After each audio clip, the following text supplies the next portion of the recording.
തുടക്കം നിന്നുള്ള ന്യായവിധിയുടേതായ ക്ലേശങ്ങൾ.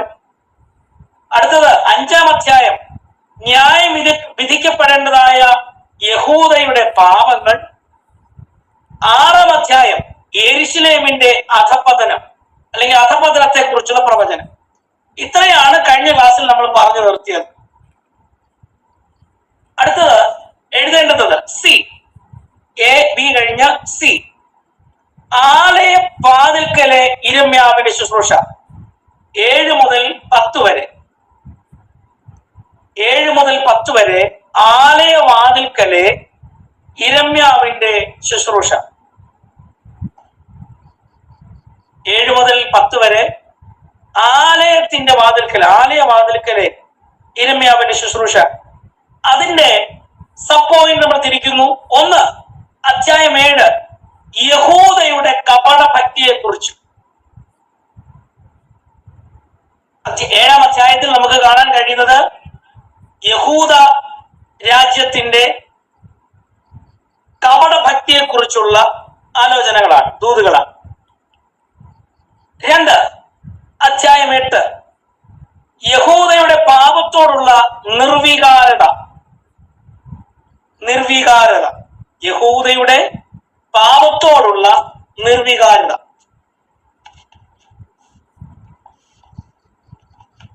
അധ്യായം 9 അധ്യായം 9 കരയുന്ന പ്രവാചകന്റെ വിലാപം. അധ്യായം 9 കരയുന്ന പ്രവാചകന്റെ വിലാപം.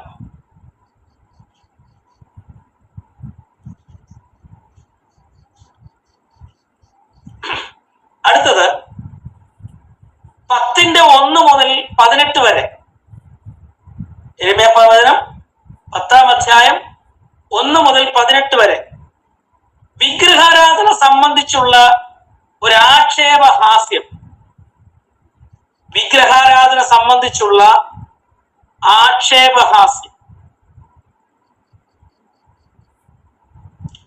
വിഗ്രഹാരാധന സംബന്ധിച്ചുള്ള ഒരു ആക്ഷേപഹാസ്യം.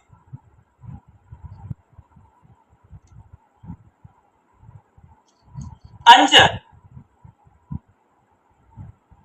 10-19 മുതൽ 25 വരെ. 10-19 മുതൽ 25 വരെ കരയുന്ന പ്രവാചകന്റെ പ്രാർത്ഥന.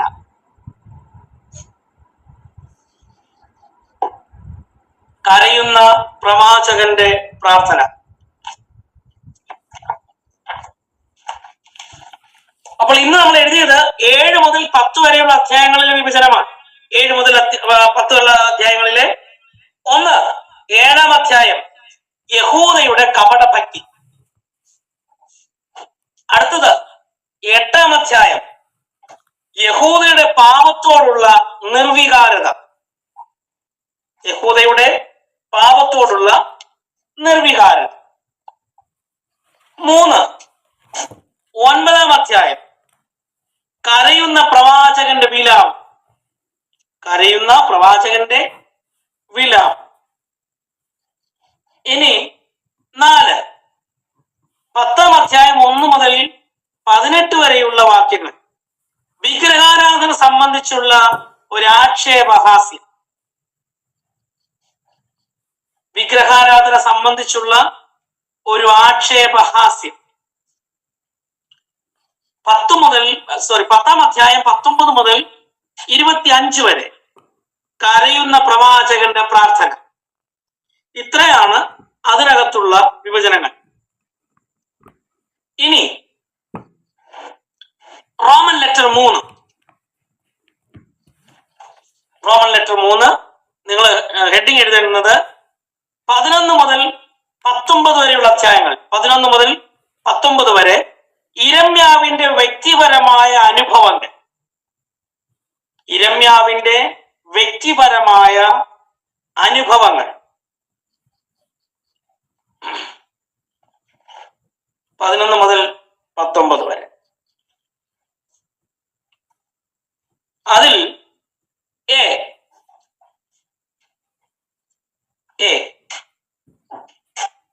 അധ്യായം 11, 12 ഇരമ്യാവും അനാഥോത്തുകാരും.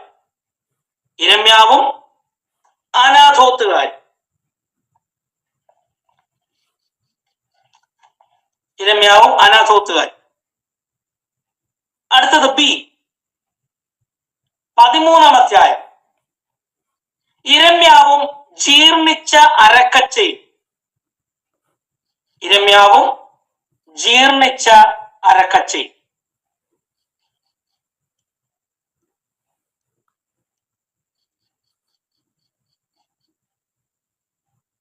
ഇരമ്യാവും ജീർണിച്ച അരക്കച്ചയും.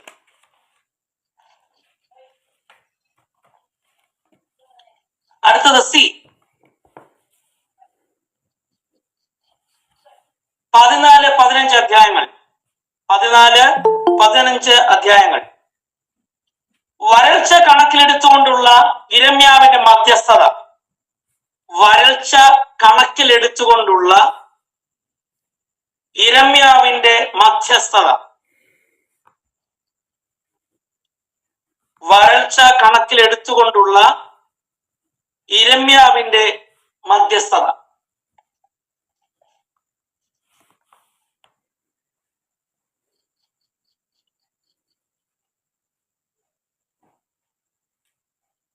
അടുത്തത് ഡി, 16:1 മുതൽ 18 വരെ ഇരമ്യാവിന്റെ ഏകാന്ത ശുശ്രൂഷ. 16:1 മുതൽ 18 വരെ ഇരമ്യാവിന്റെ ഏകാന്ത ശുശ്രൂഷ.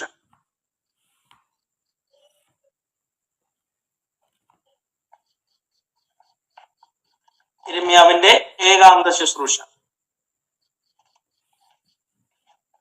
അടുത്തത് 16:19 മുതൽ 17:18 വരെ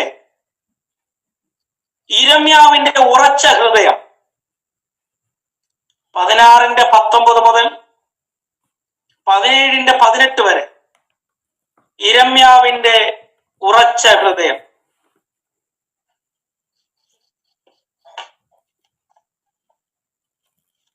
പതിനാറിന്റെ 19 മുതൽ 17:18 വരെ ഇരമ്യാവിന്റെ ഉറച്ച ഹൃദയം. അടുത്തത് എഫ്,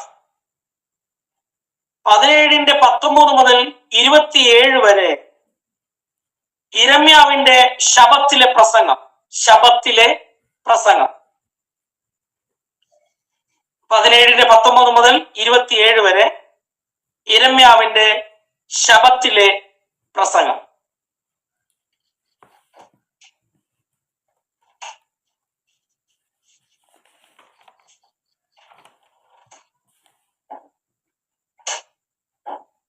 അടുത്തത് ജി, അധ്യായം 18. ഇരമ്യാവ് കുശവന്റെ വീട്ടിൽ. 18-ാം അധ്യായത്തിൽ ഇരമ്യാവ് കുശവന്റെ വീട്ടിൽ.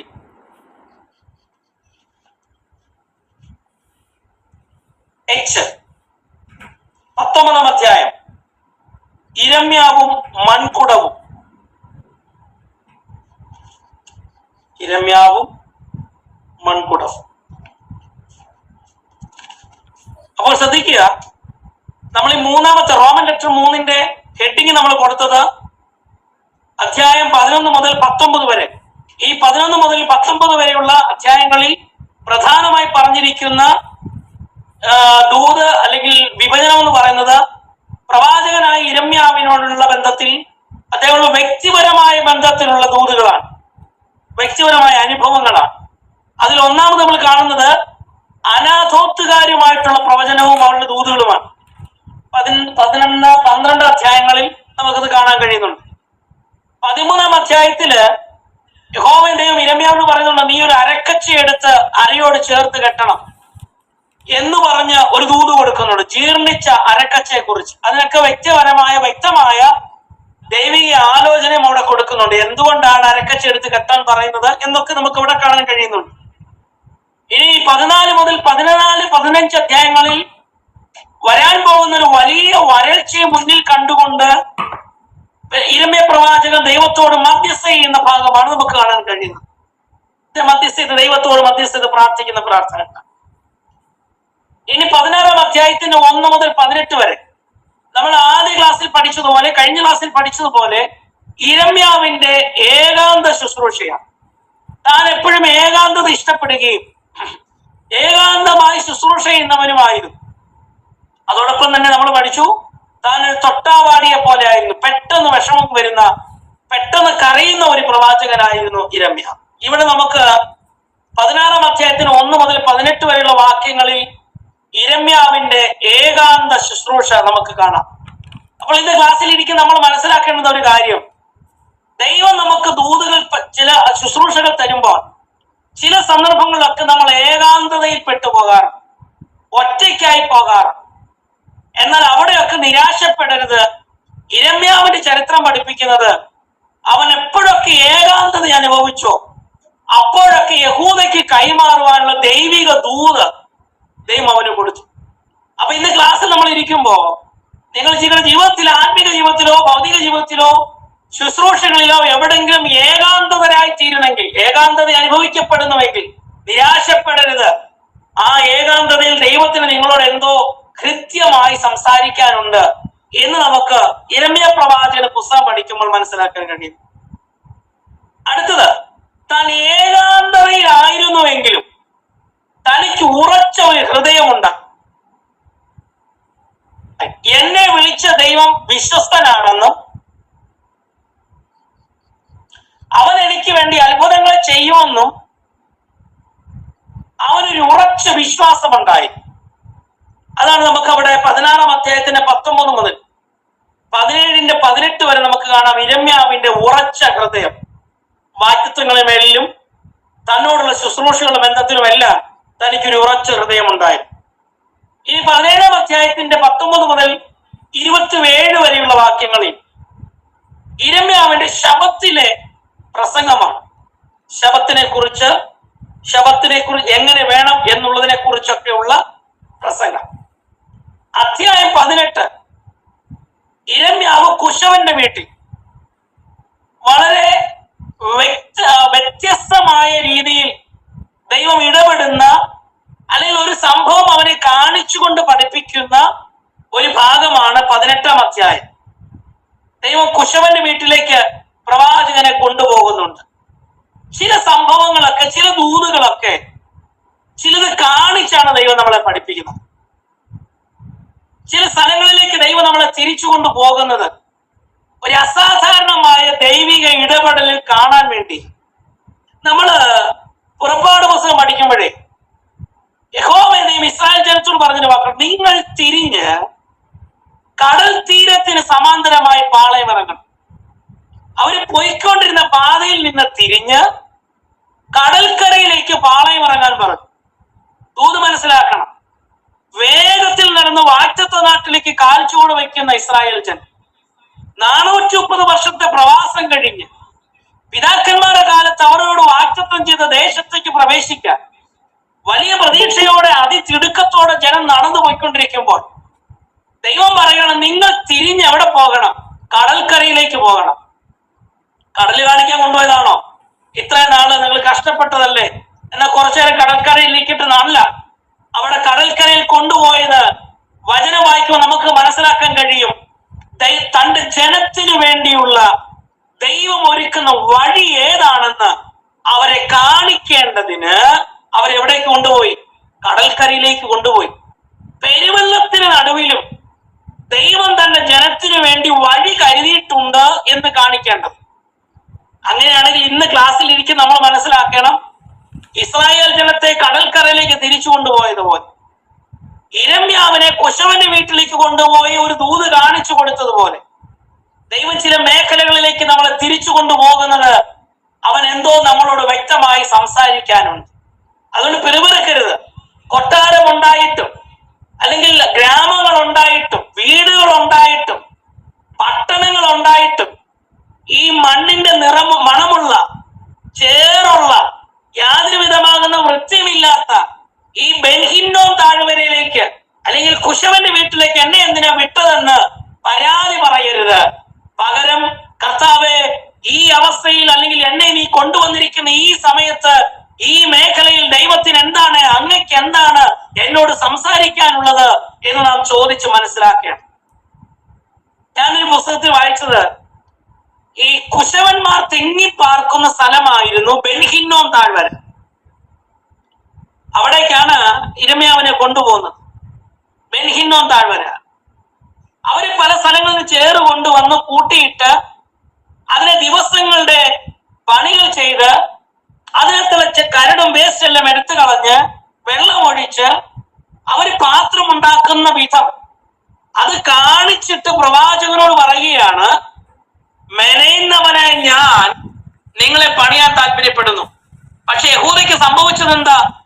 ഈ കുശവന്റെ കയ്യിലിരുന്ന് ഇവര് തെറ്റിപ്പോയി, അവര് പൊട്ടിപ്പോയി, തകർന്നുപോയി. എങ്കിലും വചനം പഠിപ്പിക്കുന്ന ഈ കുശവൻ അവരെ കളഞ്ഞില്ല. പകരം എന്താ ചെയ്തത്? അല്പം കൂടെ വെള്ളം ഒഴിച്ച് തന്റെ കരം ചേർത്ത് പിടിച്ച് ആ കുശവന് ഹിതമുള്ളതുപോലെ തന്റെ മനസ്സിനൊത്ത ഒരു മാനപാത്രമാക്കി അവരെ പണിതെടുത്തു. ഇത് കാണിക്കേണ്ടതിന് ഇരമ്യാവിനെ എങ്ങോട്ട് കൊണ്ടുപോയി? കുശവന്റെ വീട്ടിലേക്ക് കൊണ്ടുപോയി. ആ ഭാഗമാണ് നമുക്ക് 18-ാം അധ്യായത്തിൽ കാണുന്നത്. അതുകൊണ്ട് ചില കടഭാരത്തിന്റെ മേഖലകളിലേക്ക്, ചില രോഗത്തിന്റെ മേഖലകളിലേക്ക്, ചില ടെൻഷന്റെ മേഖലകളിലേക്ക് ദൈവം നമ്മളെ കടത്തിവിടുമ്പോൾ വ്യക്തമായി വചനം പഠിപ്പിക്കുന്നു. അത് കാണിച്ച് മോഡൽ തന്നിട്ട് ദൈവത്തിന് നമ്മളോട് സംസാരിക്കാനുണ്ട്. മനസ്സിലായോ? അപ്പോ ഇന്ന് അത് നമ്മൾ ഓർമ്മയിൽ നിന്ന് മറന്നു പോകരുത്. അടുത്തത് 19-ാം അധ്യായം. അടുത്ത ദൂത് പറയുന്നത് ഇരമ്യാവും മൺകുടവും. അതിനെക്കുറിച്ചാണ് നമുക്ക് അവിടെ കാണാൻ കഴിയുന്നത്. അടുത്തത് 4-ാമത്തെ പോയിന്റ്. നമ്മൾ 3-ാമത്തെ പോയിന്റ് ആണ് ഇരമ്യാവിന്റെ വ്യക്തിപരമായ അനുഭവങ്ങൾ എഴുതിയത്. ഇനി 4-ാമത്തെ പോയിന്റ് 20 മുതൽ 23 വരെ അധ്യായങ്ങൾ. 20 മുതൽ 23 വരെ യഹൂദയിലെ മത നേതാക്കന്മാർക്കും ഭരണ നേതാക്കൾക്കും നേരെയുള്ള പ്രവചനങ്ങൾ. യഹൂദയിലെ മത നേതാക്കൾക്കും ഭരണ നേതാക്കൾക്കും നേരെയുള്ള പ്രവചനങ്ങൾ.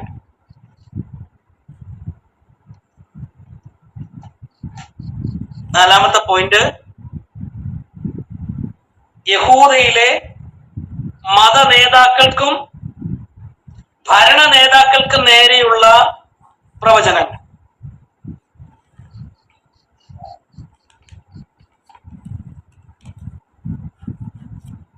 അതിൽ പോയിന്റ് 20-1 മുതൽ 6 വരെ. 20-1 മുതൽ 6 വരെ പശ്ഹൂരിനെ കുറിച്ചുള്ള പ്രവചനം. പശ്ഹൂരിനെ കുറിച്ചുള്ള പ്രവചനം. നിങ്ങൾ ബൈബിളിൽ നിന്ന് എടുത്ത് ആ വാക്ക് നിങ്ങൾ തെറ്റരുത്. ഇരമ്യാ പ്രവചനം 20-ാം അധ്യായം 1 മുതൽ അതിനകത്ത് 2-ാമത്തെ വാക്യം. പ്രധാന വിചാരകനുമായ പശ്ഹൂർ പുരോഹിതൻ, പശ്ഹൂരിനെ കുറിച്ചുള്ള പ്രവചനം 20-1 മുതൽ 6 വരെ. ബി 20-7 മുതൽ 18 വരെ ഇരമ്യാവിന്റെ ദൈവത്തോടുള്ള പരാതി. ഇരമ്യാവിന്റെ ദൈവത്തോടുള്ള പരാതി.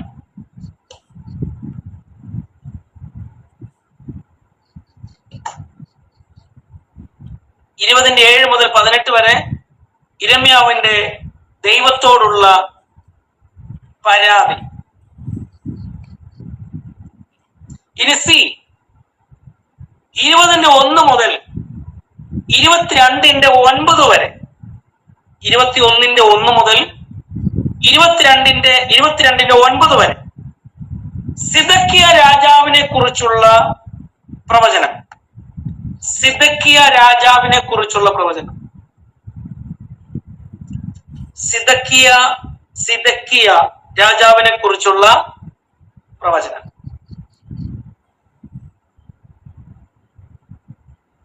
അടുത്തത് ഡി 20-10 മുതൽ 12 വരെ.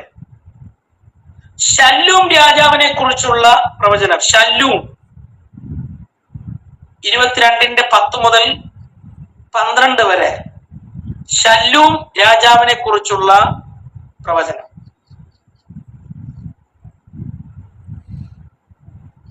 അടുത്തത് 22:13 മുതൽ 23 വരെ. 22:13 മുതൽ 23 വരെ യഹോയാക്കീം രാജാവിനെ കുറിച്ചുള്ള പ്രവചനം. യഹോയാക്കീം രാജാവിനെ കുറിച്ചുള്ള പ്രവചനം. യഹോയാക്കീം രാജാവിനെ കുറിച്ചുള്ള പ്രവചനം 22:13 മുതൽ 23 വരെ യഹോയാക്കീം രാജാവിനെ കുറിച്ചുള്ള പ്രവചനം. അടുത്തത് 22:24 മുതൽ 30 വരെ യഹോയാക്കീം രാജാവിനെ കുറിച്ചുള്ള പ്രവചനം. മറ്റേത് യാക്കീം, ഇത് യാഖീൻ. യഹോയാക്കീം രാജാവിനെ കുറിച്ചുള്ള പ്രവചനം. അത് 22:24 മുതൽ 30 വരെ. 22:24 മുതൽ 30 വരെ യഹോയാക്കീൻ രാജാവിനെ കുറിച്ചുള്ള പ്രവചനം. അടുത്തത് 23:1 മുതൽ 8 വരെ നീതിയുള്ള രാജാവിനെ കുറിച്ചുള്ള പ്രവചനം. നീതിയുള്ള രാജാവിനെ കുറിച്ചുള്ള പ്രവചനം 23:1 മുതൽ 8 വരെ നീതിയുള്ള രാജാവിനെ കുറിച്ചുള്ള പ്രവചനം.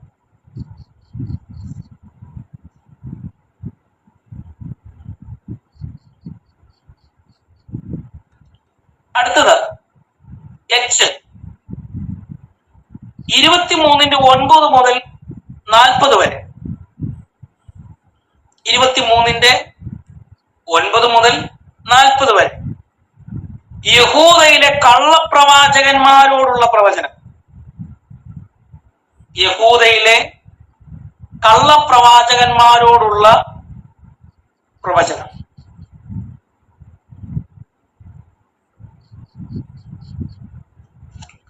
ഓക്കെ, അപ്പൊ ശ്രദ്ധിക്കൂ. 20-ാം അധ്യായം മുതൽ 23-ാമത്തെ അധ്യായം വരെ യഹൂദയിലെ മത നേതാക്കന്മാരും 2 ഭരണ നേതാക്കൾക്കുള്ള ആലോചനയാണ്. അതിനകത്ത് നമ്മൾ ഓരോ വാക്യങ്ങൾ ഒരു വ്യക്തിയെ പോലും മിസ് ചെയ്യാതെ എല്ലാവരും നമ്മൾ കവർ ചെയ്തിട്ടുണ്ട്. അതുകൊണ്ടാണ് ഇത്രയും പോയിന്റുകൾ എഴുതേണ്ടി വരുന്നത്. 20-ാം അധ്യായത്തിന്റെ 1 മുതൽ 6 വരെ പശ്ഹൂരിനെ കുറിച്ചുള്ള പ്രവചനം നിങ്ങൾ എഴുതിയല്ലോ. 20:7 മുതൽ 18 വരെ ഇരമ്യാവിന്റെ ദൈവത്തോടുള്ള പരാതി.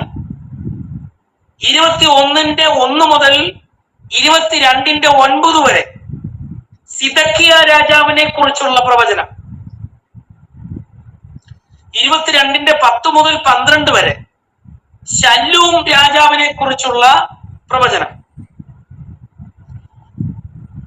അടുത്തത് 22:13 മുതൽ 23 വരെ യഹോയാക്കീം രാജാവിനെ കുറിച്ചുള്ള പ്രവചനം. അടുത്തത് 22:24 മുതൽ 30 വരെ യഹോയാക്കീൻ രാജാവിനെ കുറിച്ചുള്ള പ്രവചനം. 23:1 മുതൽ 8 വരെ നീതിയുള്ള രാജാവിനെ കുറിച്ചുള്ള പ്രവചനം. ആരാണ് നീതിയുള്ള രാജാവ്? അവിടെയാണ് നമ്മൾ ചിന്തിക്കുന്നത്. മശിഹയെ കുറിച്ച് യിരെമ്യാ പ്രവാചകൻ പറഞ്ഞു വെക്കുകയാണ്, നീതിയുള്ള ഒരു രാജാവ്.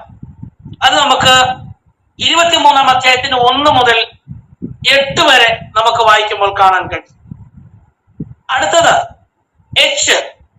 23:9 മുതൽ 40 വരെ യഹൂദയിലെ കള്ളപ്രവാചകന്മാരോടുള്ള പ്രവചനം. യഹൂദയിൽ ഇഷ്ടംപോലെ കള്ളപ്രവാചകന്മാരുണ്ട്. ദൈവം അരുളി ചെയ്യാതിരിക്കെ അരുളി ചെയ്തു എന്ന് പറഞ്ഞ് പ്രവചിക്കുന്ന പ്രവാചകം. അതിനെ കുറിച്ച് വ്യക്തമായിട്ട് നമുക്ക് അവിടെ കാണാൻ കഴിയുന്നുണ്ട്. 23:9 മുതൽ 40 വരെ. ഓക്കെ, ഇനി 5, 5-ാമത്തെ പോയിന്റ്.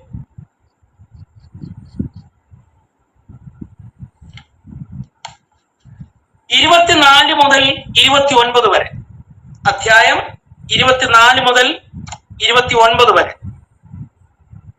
യെരുശലേമിന്റെ നാശം, ബാബിലോണ്യ പ്രവാസം, ഇവയെക്കുറിച്ചുള്ള പ്രവചനം.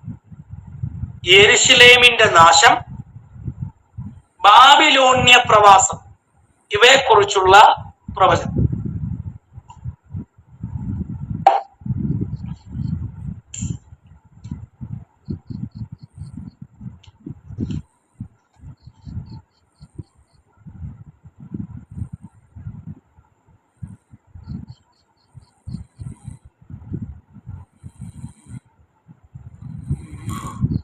ഓക്കെ, പറയട്ടെ. അതിന്റെ പോയിന്റ് എ, 24, അധ്യായം 24, അത്തിയുടെ അടയാളം. അത്തിയുടെ അടയാളം. അത്തിയുടെ അടയാളം. അടുത്തത് 25ന്റെ 1 മുതൽ 11 വരെ.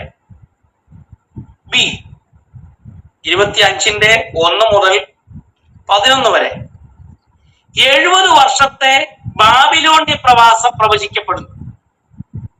70 വർഷത്തെ ബാബിലോണ്യ പ്രവാസം പ്രവചിക്കപ്പെടുന്നു.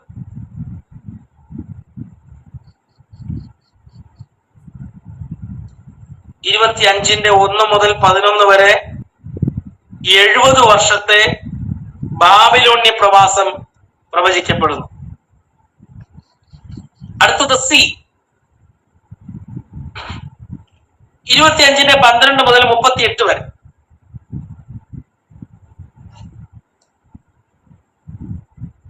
ന്യായം വിധിക്കപ്പെടേണ്ട ബാബിലോണ്യ നേതാക്കന്മാർ.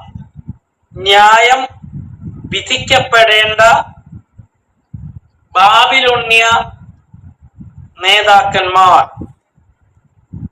ന്യായം വിധിക്കപ്പെടേണ്ട ബാബിലോണ്യ നേതാക്കന്മാർ.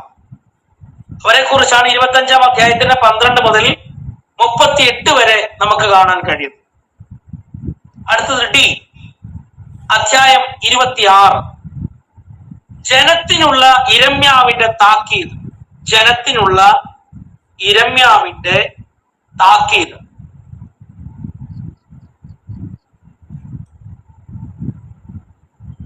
ജനത്തിനുള്ള യിരെമ്യാവിന്റെ താക്കീത്. 26-ാം അധ്യായം.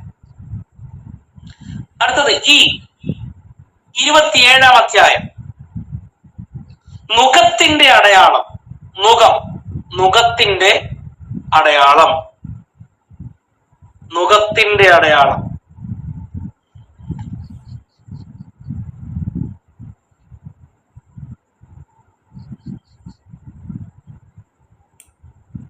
ഇരുപത്തേഴാം അധ്യായം, നുകത്തിന്റെ അടയാളം. അടുത്തത് എഫ്, 28, അധ്യായം 28, ഹനന്യാവിന്റെ കള്ളപ്രവചനവും മരണവും. ഹനന്യാവിന്റെ കള്ളപ്രവചനവും മരണവും. ഹനന്യാവിന്റെ കള്ളപ്രവചനവും മരണവും.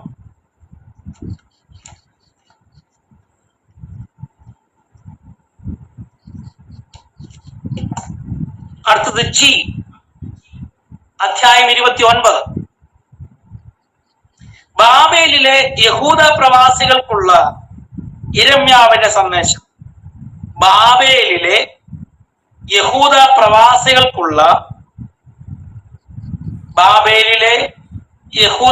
പ്രവാസികൾക്കുള്ള യിരെമ്യാവിന്റെ സന്ദേശം.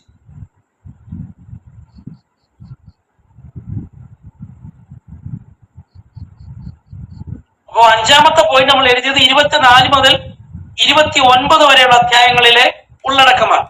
അതിനകത്ത് പ്രധാനമായും യെരുശലേമിന്റെ നാശവും ബാബിലോണ്യ പ്രവാസവും ഇവയെക്കുറിച്ചുള്ള പ്രവചനങ്ങളാണ്. 24-ാം അധ്യായത്തിൽ അത്തിയുടെ അടയാളം. 25ന്റെ 1 മുതൽ 11 വരെ 70 വർഷത്തെ ബാബിലോണ്യ പ്രവാസം. യഹൂദജനത്തോട് പറയണം, നിങ്ങളുടെ അനുസരണക്കേട് കൊണ്ട് നിങ്ങളുടെ ദൈവത്തിന്റെ കൽപ്പനയുള്ള മറുതലിപ്പ് കൊണ്ട് നിങ്ങളെ 70 വർഷത്തേക്ക് ബാബേലിലേക്ക് പ്രവാസത്തിലയക്കും എന്നുള്ള പ്രവചനം. 25:12 മുതൽ 38 വരെ ന്യായം വിധിക്കപ്പെടേണ്ട ബാബിലോണ്യ നേതാക്കന്മാർ, ബാബേലിലെ ചില നേതാക്കന്മാരെ ദൈവം ന്യായം വിധിക്കുമെന്ന് പറയുന്നുണ്ട്. കാരണം അവർ ഇസ്രായേലിനെയും യഹൂദയൊക്കെ ആക്രമിച്ചപ്പോൾ വളരെ മൃഗീയ ഭാവമാണ് അവിടെ കാണിച്ചത്. അതുകൊണ്ട് അവരിൽ ചിലരെ ദൈവം ന്യായം വിധിക്കുമെന്ന് പ്രവാചകൻ പ്രവചിക്കുന്നുണ്ട്. അടുത്തത് 26-ാം അധ്യായത്തിൽ ഒരു താക്കീത് കൊടുക്കുകയാണ് യഹൂദ ജനത്തിന്. നിങ്ങൾ കുരുത്തക്കേട് കാണിച്ചാൽ, ദൈവത്തിന്റെ കൽപ്പന നിങ്ങൾ മറന്നാൽ, ആ ദൈവം നിങ്ങൾക്ക് തന്ന വ്യവസ്ഥയിൽ നിന്ന് പുറത്തുപോയാൽ അവൻ നിങ്ങളെ ശിക്ഷിക്കുമെന്നുള്ള ശക്തമായ താക്കീത് നമുക്കവിടെ കാണാൻ കഴിയുന്നു. 27-ാം അധ്യായം നുകത്തിന്റെ അടയാളം, നുകത്തിന്റെ അടയാളം. അടുത്തത് 28-ാം അധ്യായത്തിൽ ഹനന്യാവിന്റെ കള്ളപ്രവചനവും മരണവും, ഹനന്യാവിന്റെ കള്ളപ്രവചനവും മരണവും.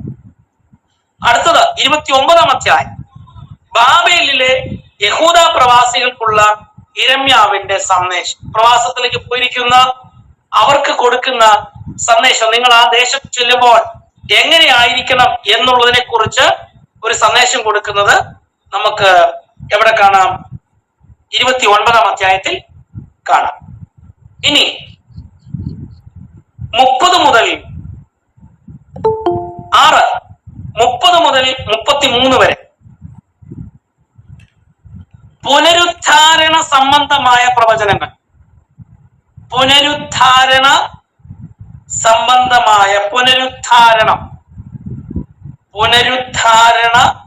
സംബന്ധമായ പ്രവചനങ്ങൾ.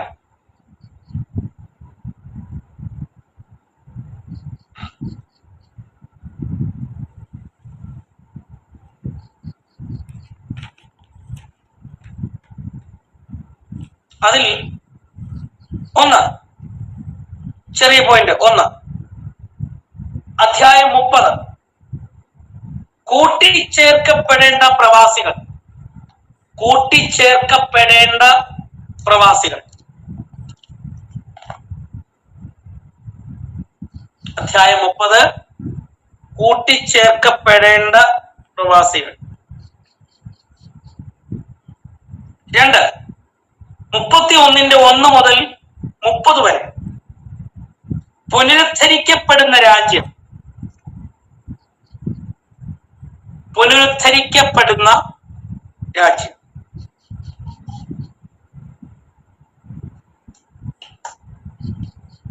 31-1 മുതൽ 30 വരെ പുനരുദ്ധരിക്കപ്പെടുന്ന രാജ്യം.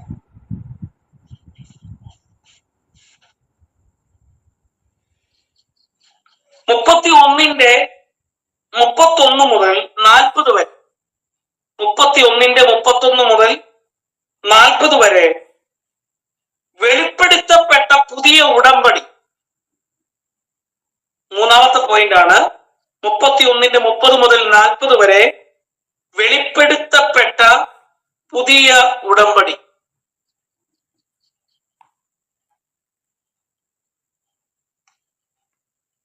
അടുത്തത് 4, 32-ാം അധ്യായം പുനഃസ്ഥാപിക്കപ്പെടുന്ന നഗരം,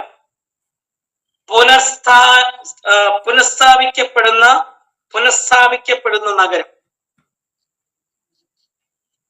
അല്ലെങ്കിൽ പുതുക്കി പണിയുന്ന നഗരം.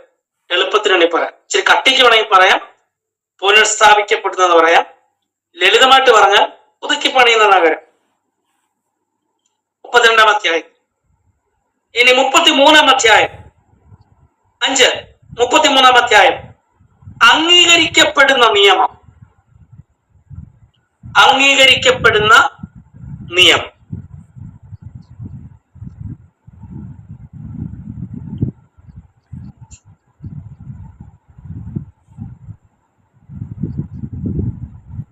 ഓക്കെ, അപ്പോ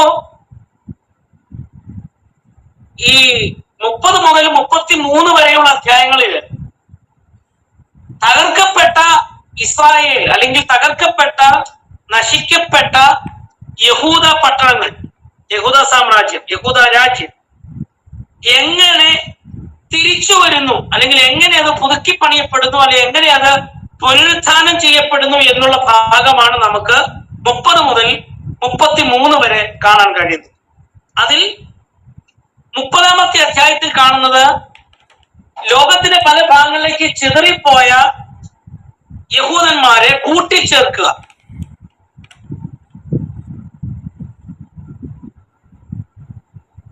30-ാം അധ്യായത്തിൽ കൂട്ടിച്ചേർക്കപ്പെടുന്ന പ്രവാസികളാണ്.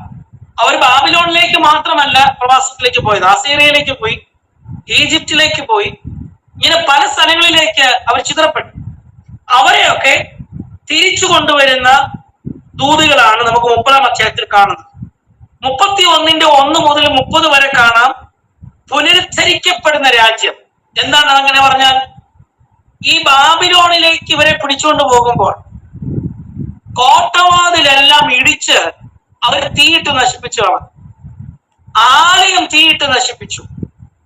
കല്ലുകളെല്ലാം വലിച്ചിളക്കി കളഞ്ഞു. മുന്തിരിത്തോട്ടങ്ങളെല്ലാം തീയിട്ട് നശിപ്പിച്ചു. കിണറുകൾ അവർ മണ്ണിട്ട് മൂടി.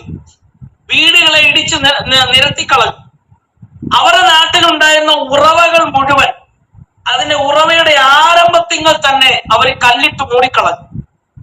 ആടുമാടുകളെ ജീവനോടെ തീയിട്ട് നശിപ്പിച്ചു കളഞ്ഞു.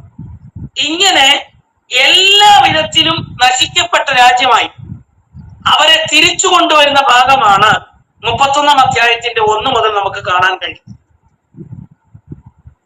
3-ാമത്തെ ഭാഗം നമ്മൾ വായിക്കുന്നത് 31-ാം അധ്യായത്തിന്റെ 31 മുതൽ 40 വരെ. നമ്മൾ എഴുതിയത് ഇങ്ങനെയാണ്: വെളിപ്പെടുത്തപ്പെട്ട പുതിയ ഉടമ്പടി. അവരെല്ലാം മറന്നുപോയി.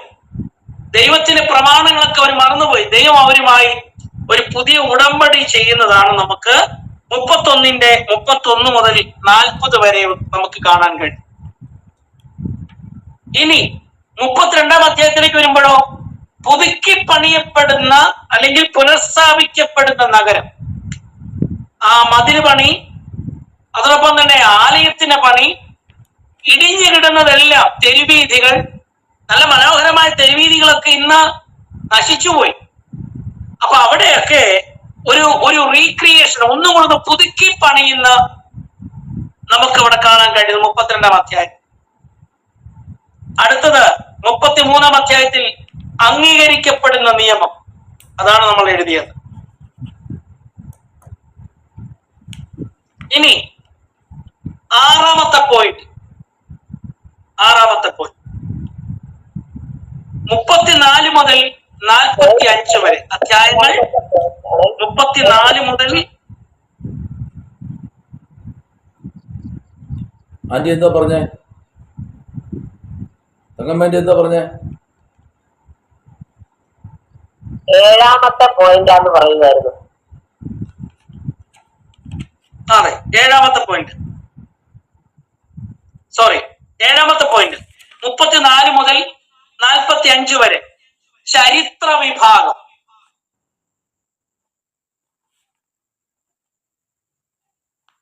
ചരിത്ര വിഭാഗം.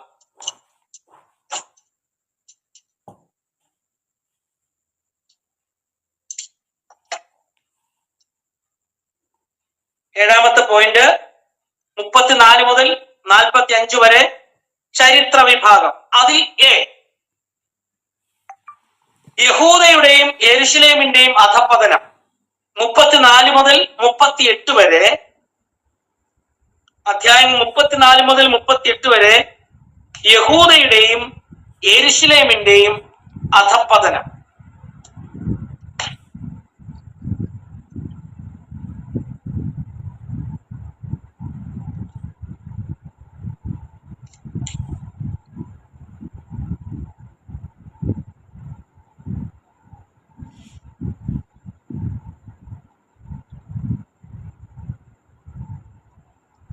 യഹൂദയുടെയും യെരുശലേമിന്റെയും അധപതനം. അത് 34 മുതൽ 38 വരെയുള്ള അധ്യായങ്ങളില്.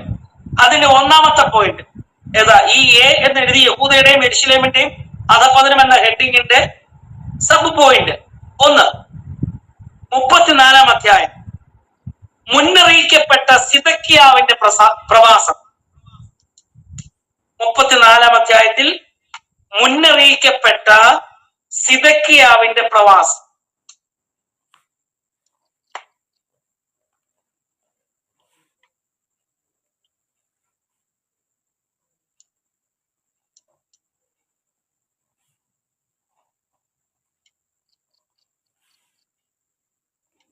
അടുത്തത് 2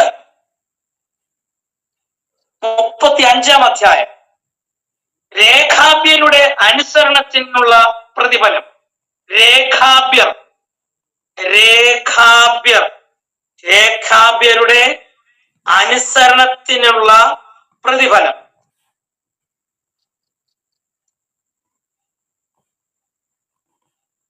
രേഖാബ്യരുടെ അനുസരണത്തിനുള്ള പ്രതിഫലം 35 അധ്യായം.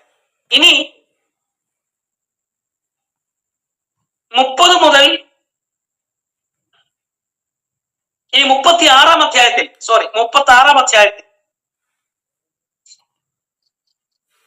യിരെമ്യാവിന്റെ പുസ്തക ചുരുളുകൾ യെഹോയാക്കീം രാജാവ് ചുട്ടുകളയുന്നു. യിരെമ്യാവിന്റെ പുസ്തക ചുരുളുകൾ യെഹോയാക്കീം രാജാവ് ചുട്ടുകളയുന്നു.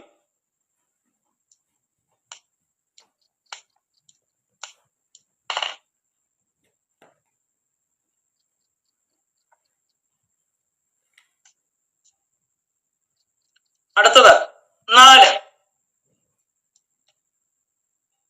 37, 38 അധ്യായങ്ങൾ. യിരെമ്യാവ് തടവിലാക്കപ്പെടുന്നു.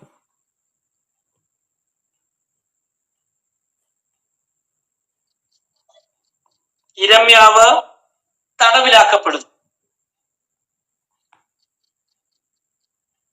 5 39 അധ്യായം യെരൂശലേമിന്റെ അധഃപതനം. 39 അധ്യായം യെരൂശലേമിന്റെ അധഃപതനം.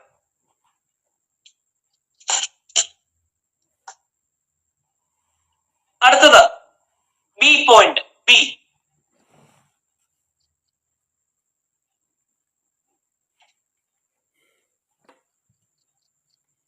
40 മുതൽ 42 വരെ അധ്യായങ്ങൾ. 40 മുതൽ 42 വരെ യെരൂശലേമിന്റെ തകർച്ചയ്ക്ക് ശേഷമുള്ള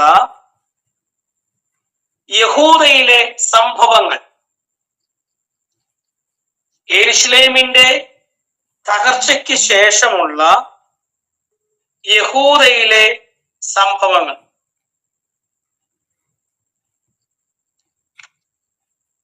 യെരൂശലേമിന്റെ തകർച്ചയ്ക്ക് ശേഷമുള്ള യഹൂദയിലെ സംഭവങ്ങൾ 40 മുതൽ 42 വരെയുള്ള അധ്യായം. അതിന്റെ 1 അടുത്ത പോയിന്റ്. അതിന്റെ 1 40 അധ്യായം ഗവർണറായ ഗദല്യാവിനൊപ്പം യിരെമ്യാവ് താമസിക്കുന്നു. ഗവർണറായ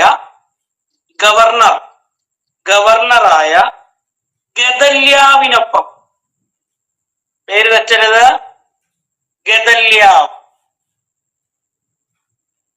ഗദല്യാവിനൊപ്പം യിരെമ്യാവ് താമസിക്കുന്നു.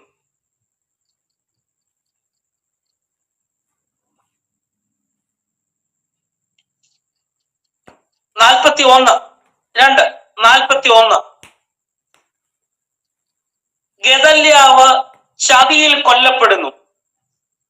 41 അധ്യായത്തിൽ ഗദല്യാവ് ചതിയിൽ കൊല്ലപ്പെടുന്നു.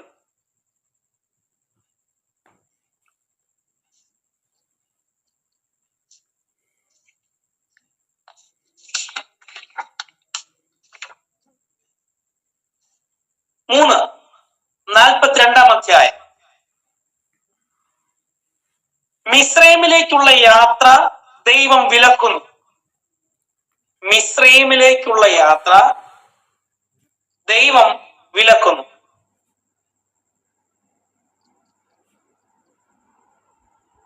മിസ്രൈമിലേക്കുള്ള യാത്ര ദൈവം വിലക്കുന്നു.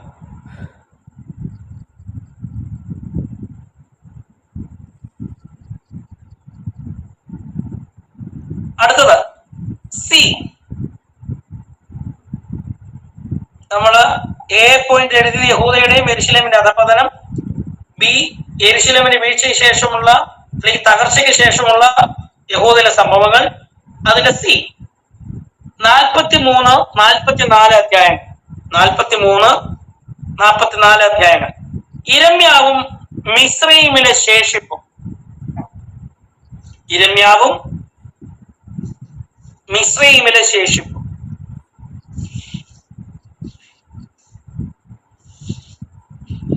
43, 44 അധ്യായങ്ങളിൽ ഇരമ്യാവും മിസ്രയീമിലെ ശേഷിപ്പും.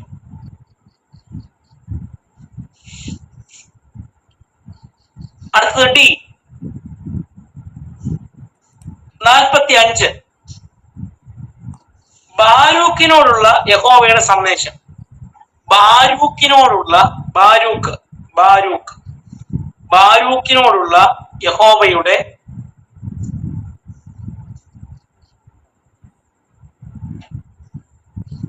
സന്ദേശം.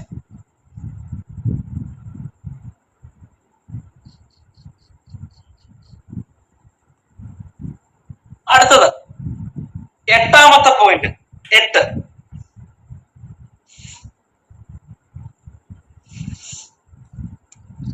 നാൽപ്പത്തിയാറ് മുതൽ 51 വരെയുള്ള അധ്യായം. തീരാറായി. 46 മുതൽ 51 വരെ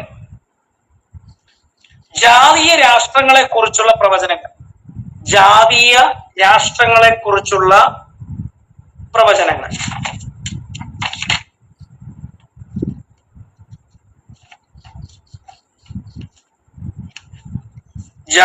അധ്യായം 46 മുതൽ 51 വരെ ജാതീയ രാഷ്ട്രങ്ങളെ കുറിച്ചുള്ള പ്രവചനങ്ങൾ.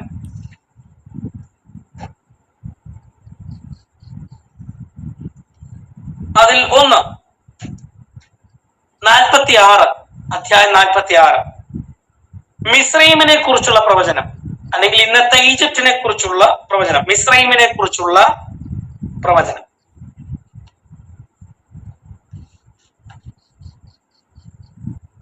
2, 47 അധ്യായം ഫെലിസ്ത്യരെ കുറിച്ചുള്ള പ്രവചനം.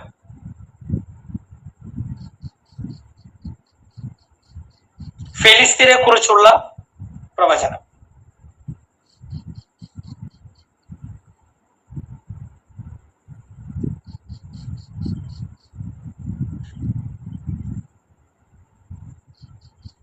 അടുത്തത് സി 3, 48 അധ്യായം മോവാബിനെ കുറിച്ചുള്ള പ്രവചനം. മോവാബിനെ കുറിച്ചുള്ള പ്രവചനം. 48 അധ്യായം മോവാബിനെ കുറിച്ചുള്ള പ്രവചനം. ഇനി 4, 49 1 മുതൽ 6 വരെ അമ്മോനെ കുറിച്ചുള്ള പ്രവചനം. അമ്മോൻ. 49 1 മുതൽ 6 വരെ അമ്മോനെ കുറിച്ചുള്ള പ്രവചനം.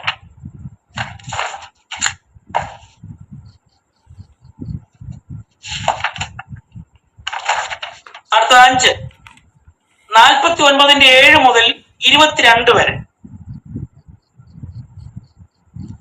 ഏദോമിനെ കുറിച്ചുള്ള പ്രവചനം. 49 7 മുതൽ 22 വരെ ഏദോമിനെ കുറിച്ചുള്ള പ്രവചനം.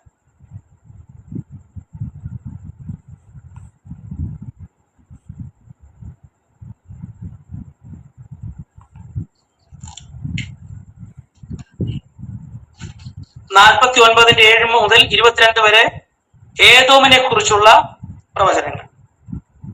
അടുത്തത് 49 23 മുതൽ 27 വരെ ദമ്മേശേക്കിനെ കുറിച്ചുള്ള പ്രവചനങ്ങൾ. ദമ്മേശേക്കിനെ കുറിച്ചുള്ള പ്രവചനങ്ങൾ. 49 23 മുതൽ 27 വരെ ദമ്മേശേക്കിനെ കുറിച്ചുള്ള പ്രവചനങ്ങൾ. അടുത്തത് 49 28 മുതൽ 33 വരെ കേദാരിനും ഹാസോരിനും നേരെയുള്ള പ്രവചനങ്ങൾ. കേദാരിനും ഹാസോരിനും നേരെയുള്ള പ്രവചനങ്ങൾ. 49-28 മുതൽ 33 വരെ കേദാരിനും ഹാസോരിനും നേരെയുള്ള പ്രവചനങ്ങൾ.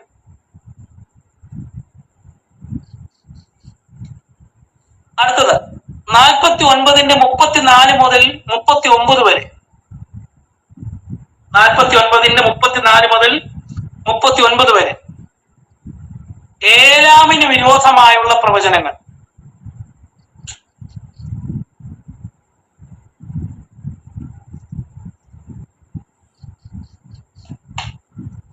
നാൽപ്പത്തിയൊൻപതിന് 34 മുതൽ 39 വരെ ഏലാമിന് വിരോധമായുള്ള പ്രവചനങ്ങൾ.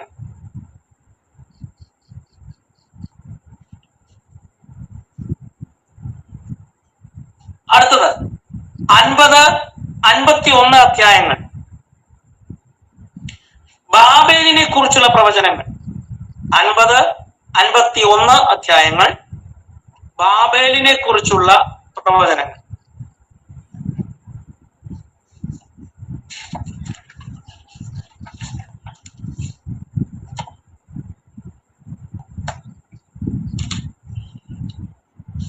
അടുത്തത് മെയിൻ ഹെഡിങ്.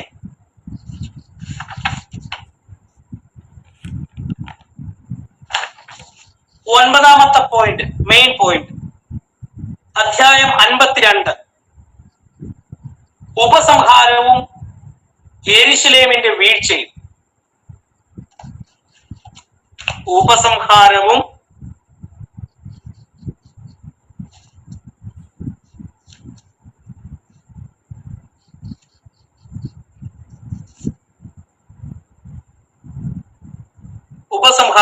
യെരുശലേമിന്റെ വീഴ്ചയും. ഇത്രയാണ് ഈ പുസ്തകത്തിന്റെ ഉള്ളടക്കം എന്ന് പറയുന്നത്. ഇനി ചില പരമപ്രധാനമായ 1-2 പോയിന്റുകൾ കൂടെ പറഞ്ഞിട്ട് നമുക്ക് ഈ പുസ്തകം വിട്ട് അടുത്തതിലേക്ക് പോകണം.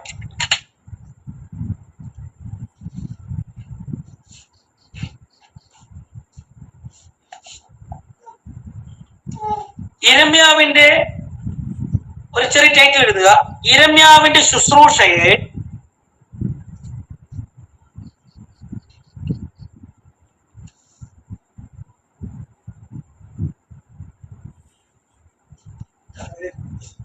യിരെമ്യാവിന്റെ ശുശ്രൂഷയെ 3 കാലഘട്ടമായി തിരിക്കാം. പ്രധാനമായിട്ട് യിരെമ്യാവിന്റെ ശുശ്രൂഷയെ 3 കാലഘട്ടമായിട്ട് തിരിക്കാം.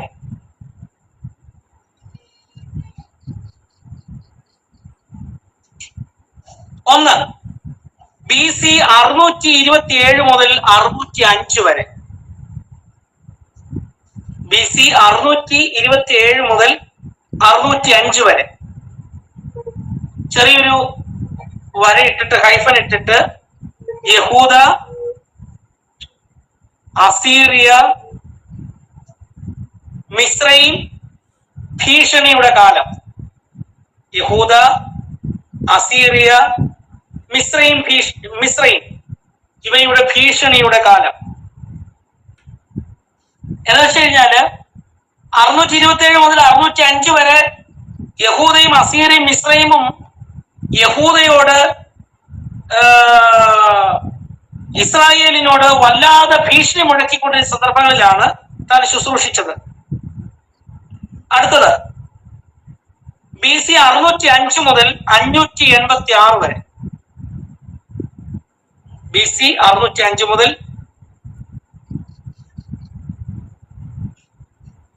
586 വരെ. ബാബിലോൺ ഭീഷണിയുടെയും അടിമത്തത്തിന്റെയും കാലം. ബാബിലോൺ ഭീഷണിയുടെയും അടിമത്തത്തിന്റെയും കാലം. BC 605 മുതൽ 586 വരെ. ബാബിലോൺ ഭീഷണിയുടെയും അടിമത്തത്തിന്റെയും കാലം.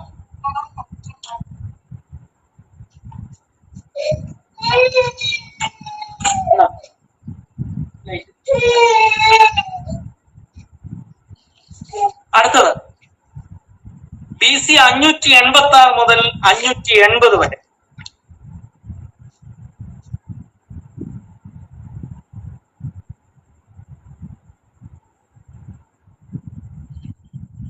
BC 586 മുതൽ 580 വരെ.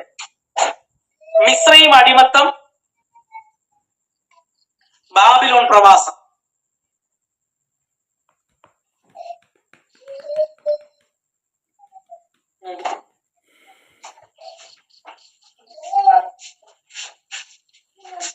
അപ്പൊ യിരെമ്യാവിന്റെ ഈ 40 വർഷത്തെ ശുശ്രൂഷ പല ഘട്ടങ്ങളായിട്ട് പ്രധാനമായി മൂന്ന് കാലഘട്ടമായി തിരിച്ചിട്ടുണ്ട്.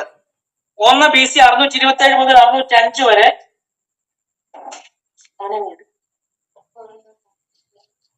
BC 605 മുതൽ 586 വരെ. BC 586 മുതൽ 580 വരെ. ഈ മൂന്ന് ഘട്ടങ്ങളായിട്ടാണ്, മൂന്ന് ഭാഗങ്ങളായിട്ടാണ് ശുശ്രൂഷയെ നമുക്ക് തരംതിരിക്കാൻ കഴിയുന്നത്. ഇനി ഒരു ചെറിയ ഹെഡിങ് എഴുതുക. യഹൂദയ്ക്ക് യിരെമ്യാവ് നൽകിയ 5 മുന്നറിയിപ്പിന്റെ പ്രവചനങ്ങൾ. യഹൂദയ്ക്ക് യിരെമ്യാവ് നൽകിയ 5 മുന്നറിയിപ്പിന്റെ പ്രവചനങ്ങൾ.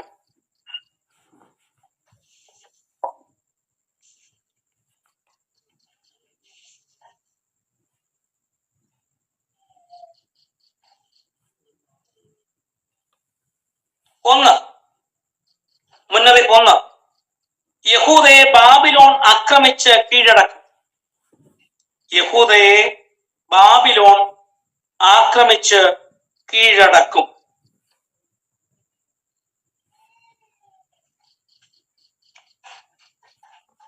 2, യഹൂദ അനുതപിച്ച് മടങ്ങി വന്നാൽ. യഹൂദ അനുതപിച്ച് മടങ്ങി വന്നാൽ ബാബിലോണിന്റെ കരങ്ങളിൽ നിന്ന് യഹോവ വിടുവിക്കും. രണ്ടാമത്തെ മുന്നറിയിപ്പാണ്, യഹൂദ അനുതപിച്ച് മടങ്ങി വന്നാൽ ബാബിലോണിന്റെ കരത്തിൽ നിന്ന് യഹോവ വിടുവിക്കും.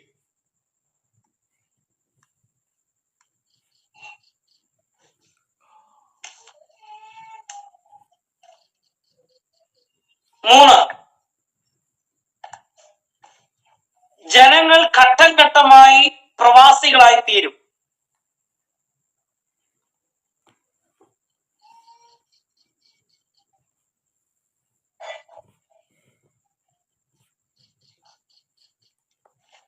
ജനങ്ങൾ ഘട്ടം ഘട്ടമായി പ്രവാസികളായി തീരും. അങ്ങനെ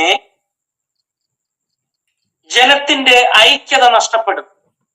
അങ്ങനെ ജനത്തിന്റെ ഐക്യത നഷ്ടപ്പെടും.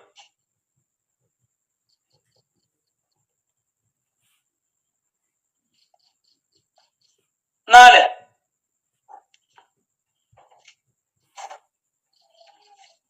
യഹൂദയുടെ ശക്തി നശിക്കപ്പെട്ടാലും. 4, യഹൂദയുടെ ശക്തി നശിക്കപ്പെട്ടാലും അത് വീണ്ടും തഴയ്ക്കും. അത് വീണ്ടും തഴയ്ക്കുകയും, യഹൂദയുടെ ശക്തി നശിപ്പിക്കപ്പെട്ടാലും അത് വീണ്ടും തഴയ്ക്കുകയും ലോകാധിപത്യം ലഭിക്കുകയും ചെയ്യും. ലോകാധിപത്യം ലഭിക്കുകയും ചെയ്യും.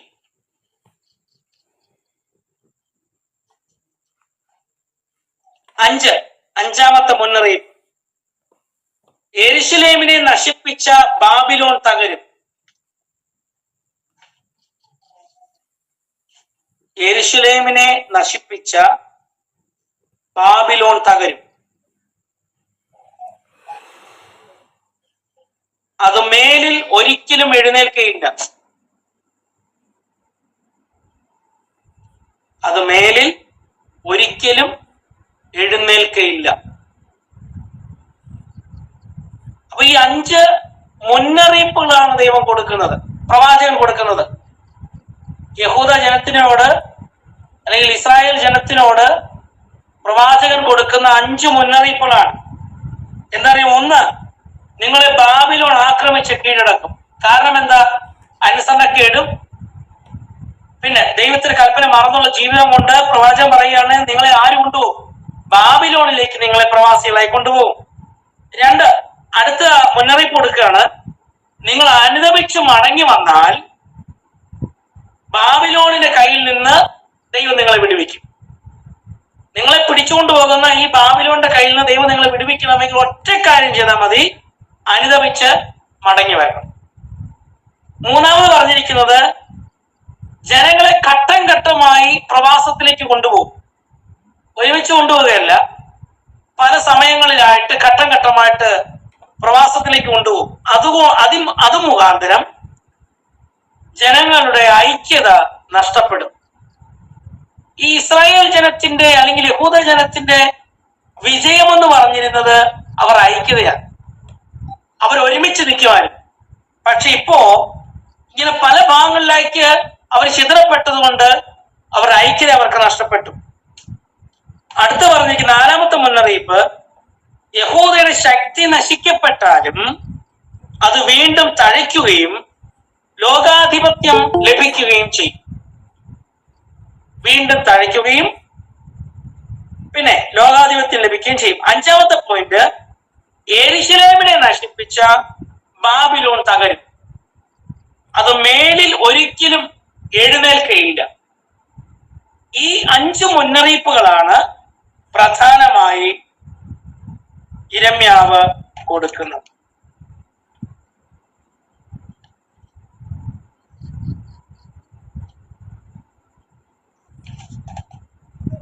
ഇത്രയും കാര്യങ്ങളാണ് പ്രധാനമായും യിരെമ്യ പ്രവാചക പുസ്തകത്തിൽ നിന്ന് നമുക്ക് പഠിക്കാനുള്ളത്. അതിൽ പരമപ്രധാനമായി നമുക്ക് ചിന്തിക്കുന്ന 2-3 അധ്യായങ്ങളേ ഉള്ളൂ. 18ാം അധ്യായമൊക്കെയാണ് കുശവന്റെ വീട്ടിലേക്ക് കൊണ്ടുപോയി സംസാരിച്ച വിഷയങ്ങള്. പിന്നെ 23ാം അധ്യായത്തിൽ പ്രവാചകന്മാർക്കുള്ള ദൂതുകള് 23:9 പ്രവാചകന്മാരെ കുറിച്ചുള്ള അരുളപ്പാട്. ദൈവം ആലോചന കൊടുക്കാതിരിക്കെ അവരാലോചന പറഞ്ഞ ആ കള്ള പ്രവാചകന്മാരെ കുറിച്ചുള്ള ആലോചന. ഇങ്ങനെ ചുരുക്കത്തിൽ പറഞ്ഞാൽ ഒരു വേദപണ്ഡിതാവ് പറഞ്ഞിരിക്കുന്നത്, അടുക്കും ചിട്ടയും ഇല്ലാതെ ക്രമീകരിച്ചിരിക്കുന്ന പുസ്തകമാണ് യിരെമ്യ പ്രവചന പുസ്തകം. യെശയ്യാ പ്രവചന പുസ്തകമൊക്കെ ഓരോ അധ്യായങ്ങൾ അടുക്കും ചിട്ടയോടുകൂടെ സബ്ജക്റ്റിനനുസരിച്ചുള്ള അടുക്കും ചിട്ടയോട് വെച്ചിരിക്കുന്നുവെങ്കിൽ യിരെമ്യ പ്രവാചകനെ കുറിച്ച് പറഞ്ഞിരിക്കുന്നത് അടുക്കും ചിട്ടയൊന്നുമില്ല, പക്ഷെ ഒരു കെട്ട് പുസ്തകം. യഹൂദയെ കുറിച്ചുള്ള, യഹൂദയുടെ വിടുതലിനെ കുറിച്ചുള്ള, യഹൂദയുടെ പ്രവാസത്തെ കുറിച്ചുള്ള ദൂതുകൾ ഇങ്ങനെ അടുക്കി വച്ചിരിക്കുന്നു. ഒരു ക്രമമില്ലാതെ പറഞ്ഞിരിക്കുന്ന ഭാഗങ്ങളാണ് യിരെമ്യ പ്രവാചക പുസ്തകം 1-ാം അധ്യായം മുതൽ 52-ാം അധ്യായം വരെയുള്ള ഭാഗങ്ങൾ നമുക്ക് കാണാൻ കഴിയുന്നു. ഇത്രയാണ് യിരെമ്യ പ്രവാചകന്റെ പുസ്തകത്തിൽ നമുക്ക് പ്രധാനമായി പഠിക്കാൻ ഉള്ളത്. ഇന്ന് എഴുതിയ ഭാഗത്ത് നിന്ന് ആർക്കെങ്കിലും സംശയമുണ്ടെങ്കിൽ ഇപ്പോൾ ചോദിക്കാം, ഇല്ലെങ്കിൽ നമുക്ക് അടുത്ത പുസ്തകത്തിലേക്ക് പോകാം. ഇന്ന് എഴുതിയ ഭാഗത്ത് നിന്ന് ആർക്കെങ്കിലും സംശയം ഉണ്ടെങ്കിൽ ഇപ്പോൾ ചോദിക്കാം.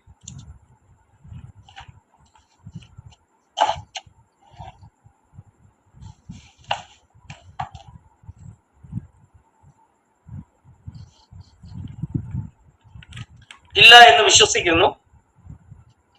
അങ്ങനെയെങ്കിൽ നമുക്ക് അടുത്ത പ്രവചന ഗ്രന്ഥമായ യെഹെസ്കേൽ പ്രവചനത്തിലേക്ക് നമുക്ക് പ്രവേശിക്കാം.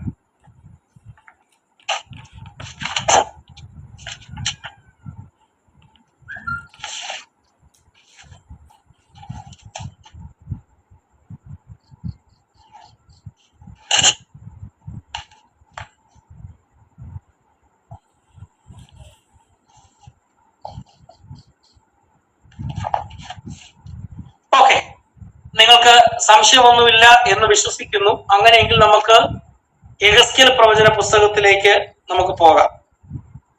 ഇവിടെ യെഹെസ്കേൽ പ്രവചന പുസ്തകം, ഇതിന് കാനോനിലെ സ്ഥാനത്തെ കുറിച്ചാണ് നമ്മൾ ഇന്നത്തെ ക്ലാസ്സിൽ പഠിക്കുന്നത്. കാനോനിലെ സ്ഥാനം.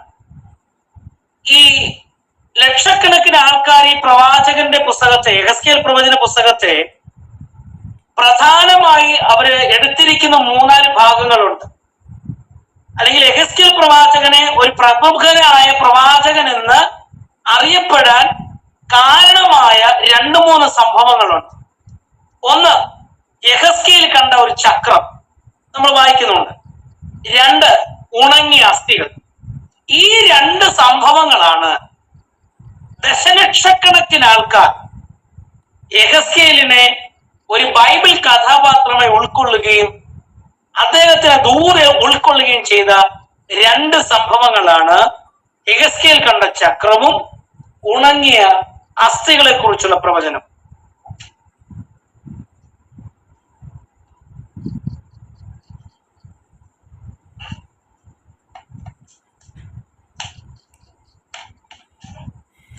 യിരെമ്യാവിൽ നിന്നും യെശയ്യാവിൽ നിന്നും തികച്ചും വ്യത്യസ്തമായ പ്രവചന രീതികളും ശുശ്രൂഷകളുമാണ് യെഹെസ്കേൽ ചെയ്തിരിക്കുന്നത്.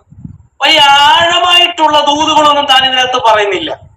മറ്റുള്ള പ്രവചന ഗ്രന്ഥങ്ങളെ വെച്ച് താരതമ്യം ചെയ്യുമ്പോൾ വലിയ ആഴത്തിലുള്ള ദൂതുകളോ വെളിപ്പാടുകളോ ഒന്നും താൻ പറയുന്നില്ല. എങ്കിലും മറ്റുള്ളവരിൽ നിന്ന് വ്യത്യസ്തമാക്കുന്ന 2 ദൂതുകളാണ് നമ്മൾ നേരത്തെ പറഞ്ഞത്. യെഹെസ്കേൽ കണ്ട ചക്രവും അടുത്തത് എന്തായിരുന്നു? ഉണങ്ങിയ അസ്ഥികളെ കുറിച്ചുള്ള പ്രവചനവും.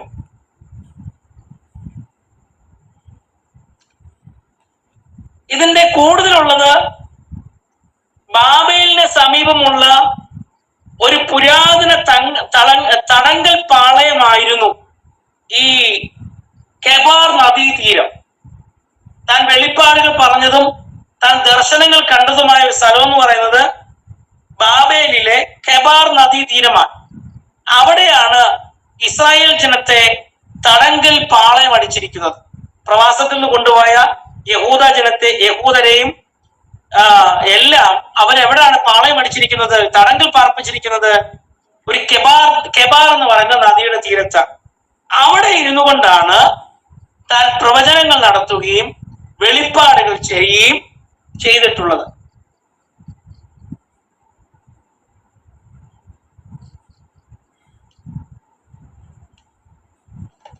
യെഹെസ്കേൽ എന്ന പേരിന്റെ അർത്ഥം, യെഹെസ്കേൽ എന്ന പേരിന്റെ അർത്ഥം യഹോവ ബലപ്പെടുത്തുന്നു, അല്ലെങ്കിൽ ദൈവത്താൽ ശക്തീകരിക്കപ്പെട്ടവൻ എന്നാണ്.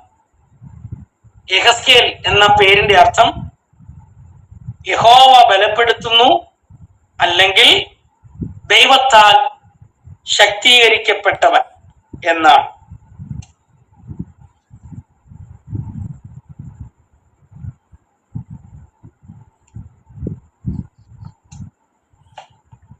യെരൂശലേം നശിക്കപ്പെടുന്നതിന് മുൻപ്, എന്ന് വെച്ച് കഴിഞ്ഞാൽ യെരൂശലേം നഗരം നശിക്കപ്പെടുന്നതിന് 11 വർഷങ്ങൾക്ക് മുൻപ് ബാബയിലേക്ക് പ്രവാസത്തിൽ പോയ ഒരാളാണ് യെഹെസ്കേൽ പ്രവാചകൻ. യെരൂശലേം പട്ടണം, ദേവാലയം എന്നിവ നശിക്കുന്നതിന് 11 വർഷങ്ങൾക്ക് മുൻപ് താൻ പ്രവാസത്തിലേക്ക് പോകേണ്ടി വന്നു. ബാബയിലേക്ക് പ്രവാസത്തിലേക്ക് പോകേണ്ടി വന്നു.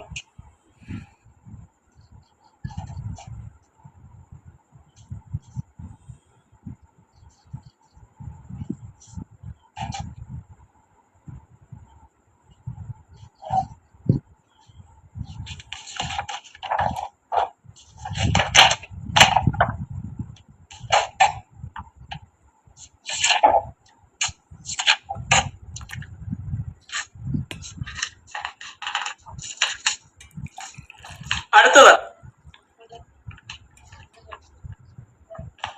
എഴുതിയ കാലം.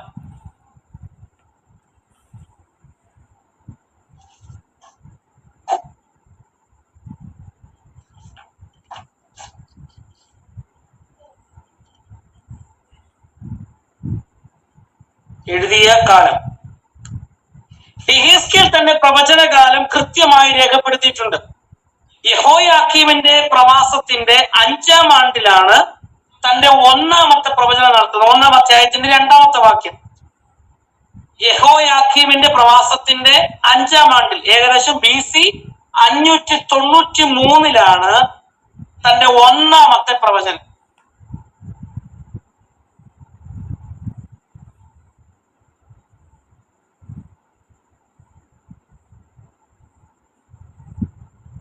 തീയതി രേഖപ്പെടുത്തിക്കൊണ്ടുള്ള തന്റെ രണ്ടാമത്തെ അല്ലെങ്കിൽ അവസാനത്തെ പ്രവചനം നമുക്ക് ഏകദേശം BC 571 കാണുന്നത്.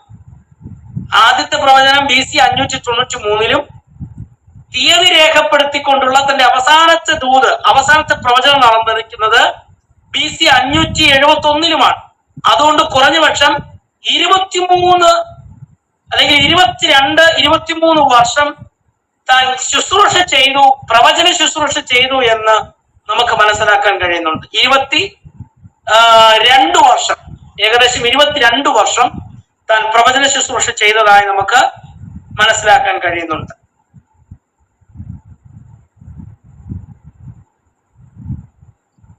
ഒരു പുരോഹിതൻ എന്ന നിലയിൽ താൻ ശുശ്രൂഷ ആരംഭിച്ചത് 36-ാമത്തെ വയസ്സിലായിരുന്നു എങ്കിൽ, ഏകദേശ കണക്കാണ്, ഏകദേശം 30-ാം വയസ്സിലായിരുന്നു എങ്കിൽ തന്റെ പ്രവചന ശുശ്രൂഷ അവസാനിച്ചപ്പോൾ തനിക്ക് 50 വയസ്സിന് മേൽ പ്രായമുണ്ടായിരുന്നു.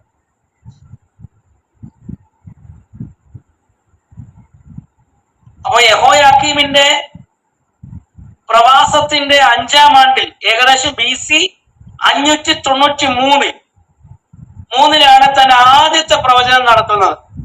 അത് കഴിഞ്ഞ് തീയതി രേഖപ്പെടുത്തിക്കൊണ്ടുള്ള തന്റെ അവസാനത്തെ പ്രവചനം നമുക്ക് ലഭിക്കുന്നത് BC 571. ഇതിനിടയ്ക്ക് താൻ പ്രവചിക്കുന്നുണ്ട്, പക്ഷെ തീയതി രേഖപ്പെടുത്തിയിട്ടുള്ള പ്രവചനം നമുക്ക് കാണാൻ കഴിയുന്നത് BC 571. അങ്ങനെയെങ്കിൽ ഏകദേശം 22 വർഷം താൻ പ്രവചന ശുശ്രൂഷ ചെയ്തിട്ടുണ്ട് എന്ന് നമുക്ക് കാണാൻ കഴിയുന്നുണ്ട്.